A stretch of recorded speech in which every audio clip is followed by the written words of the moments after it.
नाज़रीन, इस सब की शुरुआत 5 जून 2024 को हाई कोर्ट के एक फैसले के बाद से हुई, जब उन्होंने बांग्लादेश सिविल सर्विसेज में कोटा सिस्टम को वापस से बहाल कर दिया।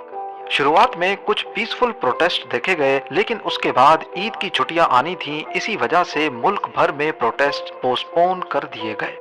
ईद के बाद स्टूडेंट्स ने दोबारा से प्रोटेस्ट शुरू किए और इस बार ये कुछ ज्यादा सीरियस थे। उन्होंने रोड्स ब्लॉक किए और कोटा सिस्टम को खत्म करने की डिमांड जाहिर की। वैसे तो प्रोटेस्ट का मकसद कोटा सिस्टम का खात्मा था, लेकिन देखते ही देखते इसमें और भी कई वजूहात शामिल हो गई। बांग्लादेश में अवामी लीग पार्टी की गवर्नमेंट है और इसी पार्टी का एक स्टूडेंट विंग है जिसको छात्रा लीग कहा जाता है। छात्रा लीग के मेंबर्स ने प्रोटेस्ट करने वाले स्टूडेंट्स पर कई मकामात पर हमले किए, और वो भी पुलिस की सपोर्ट से। इस मामले पर स्टूडेंट्स जो पहले सिर्फ कोटा सिस्टम के खिलाफ प्रोटेस्ट कर रहे थे, उनमें गुस्से की एक लहर दौड़ गई। साथ ही साथ कई मकामात पर आर्मी ने यूएन की गाड़ियों को प्रोटेस्टर्स के खिलाफ इस्तेमाल किया, जिससे ये समझा गया कि शायद यूनाइटेड नेशंस भी इस सब में मुलविस है। जब ये खबर इंटरनेशनल मीडिया पर चली तो पूरी दुनिया में यूनाइटेड नेशंस का एक बुरा इंप्रेशन गया, और यूएन ने बांग्लादेश से ऐसा करने की वजह तलब की। मालूम पड़ा कि कुछ गाड़ियां यूएन मिशन को रेंट की गई थीं, लेकिन उन पर से लोगो नहीं हटाया गया था। अभी प्रोटेस्टर्स का गुस्सा थमा ही नहीं था कि 14 जुलाई 2024 को बांग्लादेश की प्राइम मिनिस्टर शेख हसीना ने कुछ रिमार्क्स दिए, जिसने मामले को मजीद गंभीर बना दिया। उनका कहना था कि फ्रीडम फाइटर्स को अगर जॉब्स में कोटा नहीं दिया जाएगा तो क्या रजाकारों को दिया जाएगा।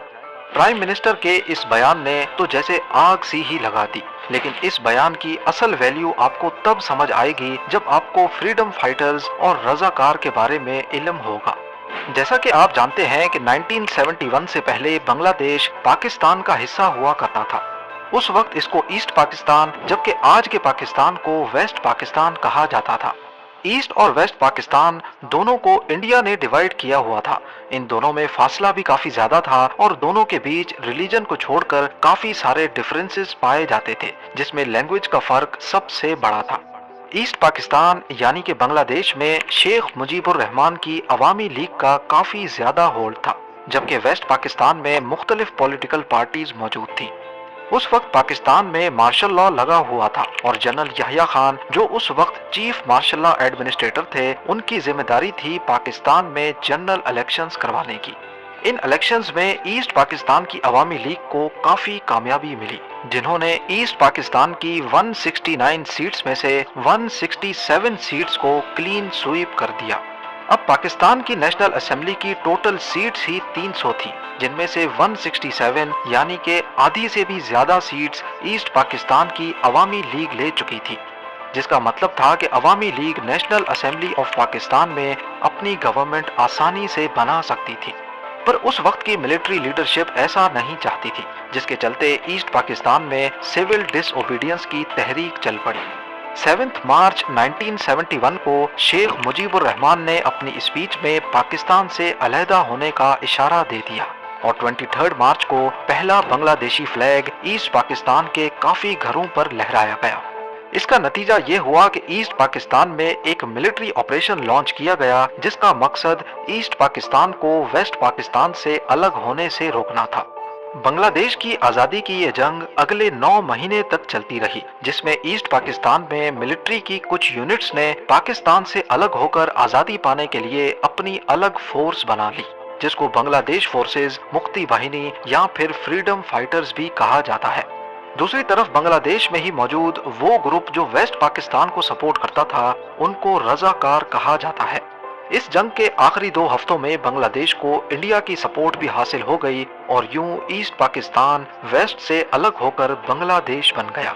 अब क्योंकि फ्रीडम फाइटर्स की मदद से ही बांग्लादेश आजाद हुआ था, तभी शेख मुजीबुर रहमान जो कि बांग्लादेश के प्रेसिडेंट बन चुके थे, उन्होंने बांग्लादेश सिविल सर्विसेज में फ्रीडम फाइटर्स का अलग से 30% कोटा रख दिया।